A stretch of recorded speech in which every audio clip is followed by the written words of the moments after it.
Magandang gabi mga kaidol, panibagong vlog tayo, no. Nakapag-gupit po tayo ngayon ng baling isang ulo. Ang halaga ng gupit po natin ay 75.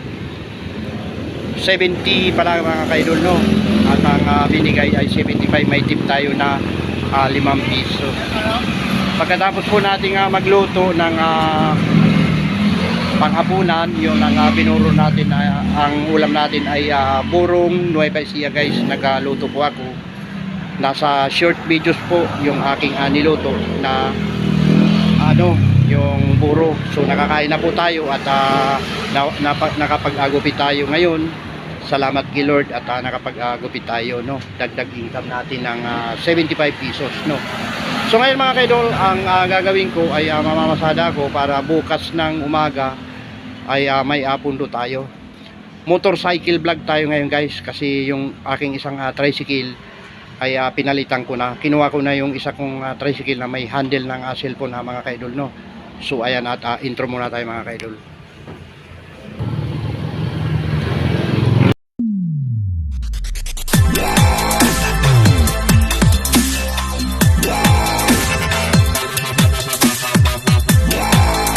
So yan mga kaidol, at biyahe tayo, no.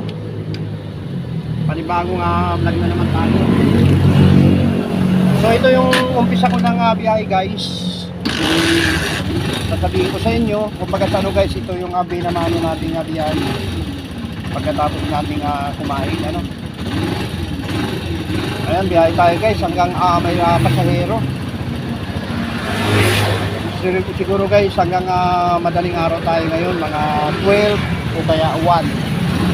Hanggang sa 4 na pala guys ng ng June. Nakalampas na ng Mayo. Napakabilis ng araw guys.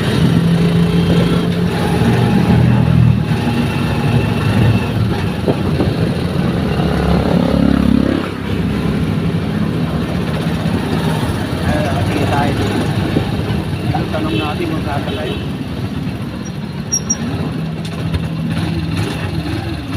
Kaya po kayo ma'am?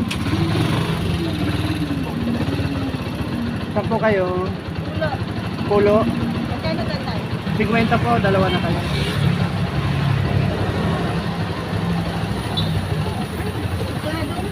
Injection. Anti-rabies.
Saan kayo banda, te?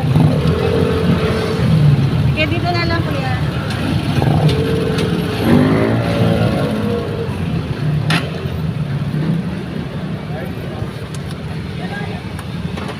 Wala po bang 50?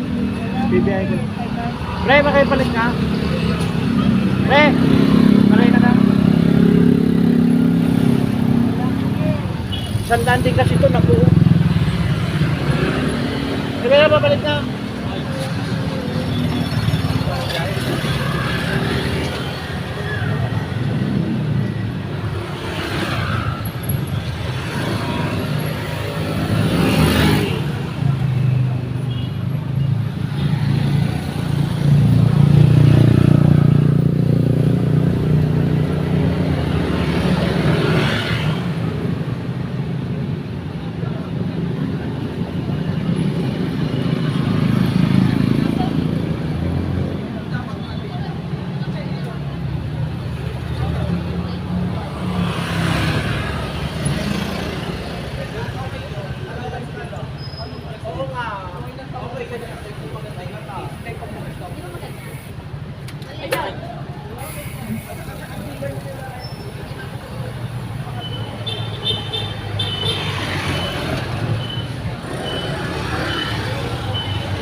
Kaya mga idol, at 50 pesos yung ating kinita. Medyo natagalan tayo kasi nagpapalit tayo ng bagya.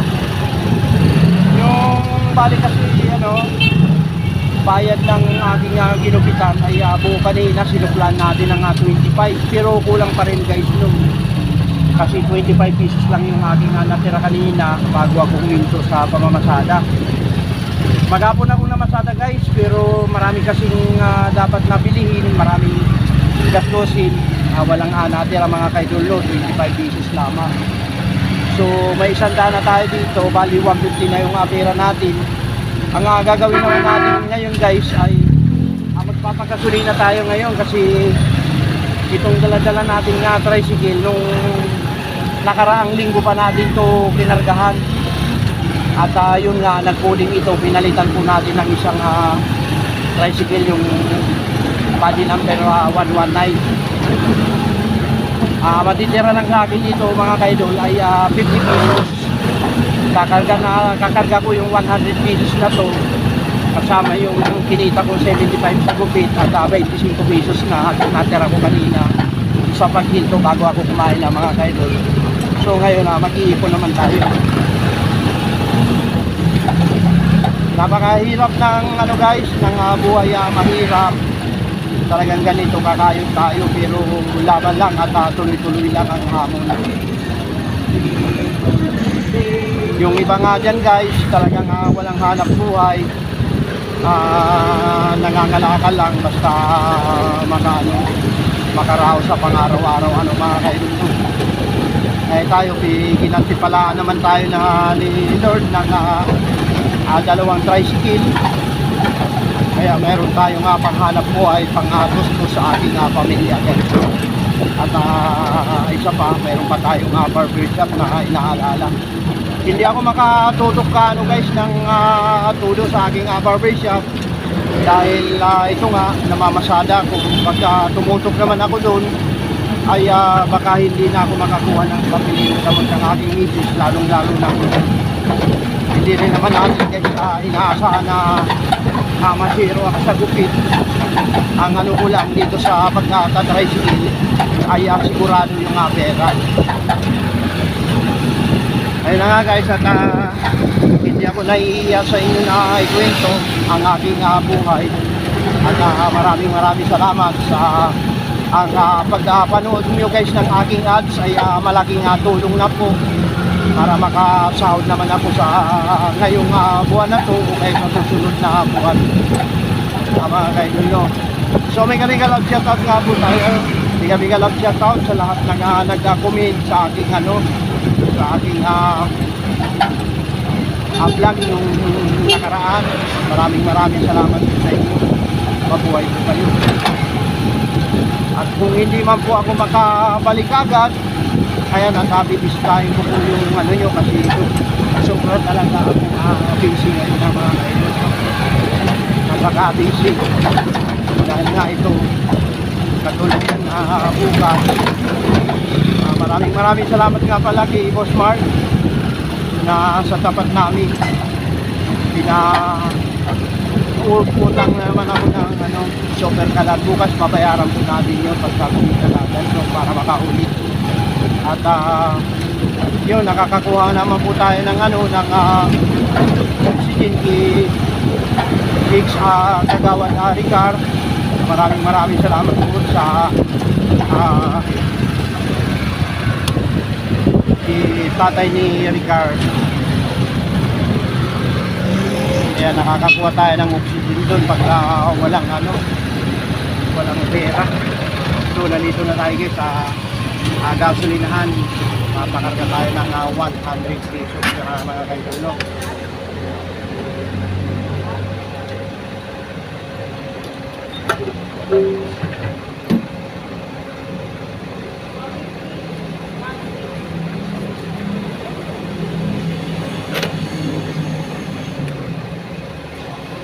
Kasi wala na itong, alam ko wala nang laman to. Kunti na lang ang laman. Premium nga ma'am. 100.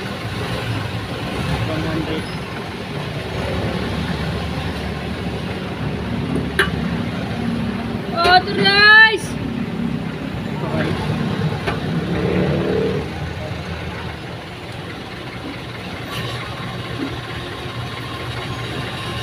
Wag ka lang authorize, hindi mo buka. Wala mapipiga. Good. Matik pala yan, ano? Hindi ka tulad nung sa iba. Pwede na. Kasi may resibo kasi. Ako super. Hindi siya yung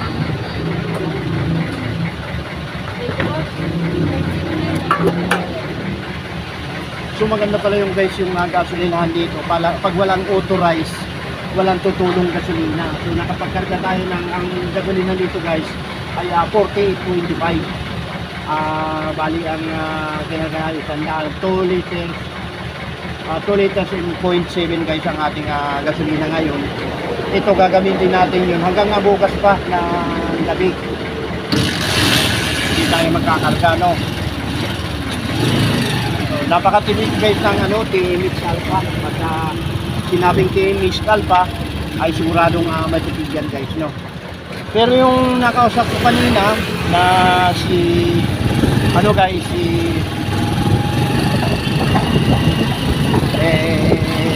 Supremo ang kanyang dala-dala ay nag-o-office siya ng 808. Ang nagiging karga ay 6 liter. So bali 300 pala yung guys, 300 pesos ang karga niya maghapon.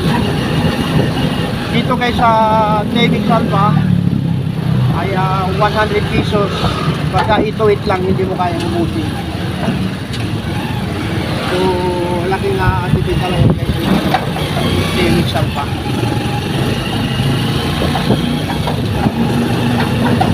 Lalong-lalo na pagka matumal ang biyahe ay siguradong matipid yung gasolina mga kaidol. So umpisa na tayo ulit mga kaidol. Ang ating kinita pa rin ay 50 pesos noon. Punta na tayo sa pinaka-terminal. Sana makakuha tayo ng pasero ngayon sa papunta doon. Tiwala tayo mga kaidol.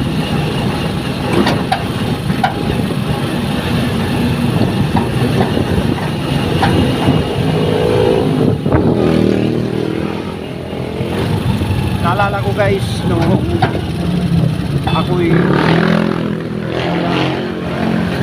unang salta. Ibig sabihin guys, unang salta. Unang dating dito sa Maynila. No? Edad 16 anyos ako mga kaidol noon. Tanda ako pa nga nakaraan. Kasama ako ng nanay ko ng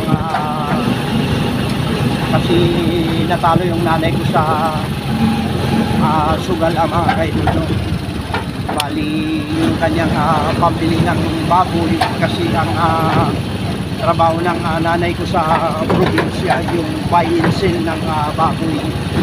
Bumibili ng baboy tapos ibinibinta yung baboy sa palengke.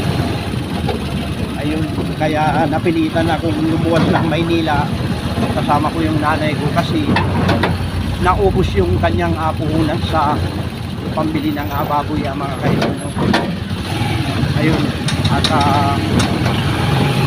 bali kinuhanan kagad ako ng pera ng aking mother, ng aking nanay sa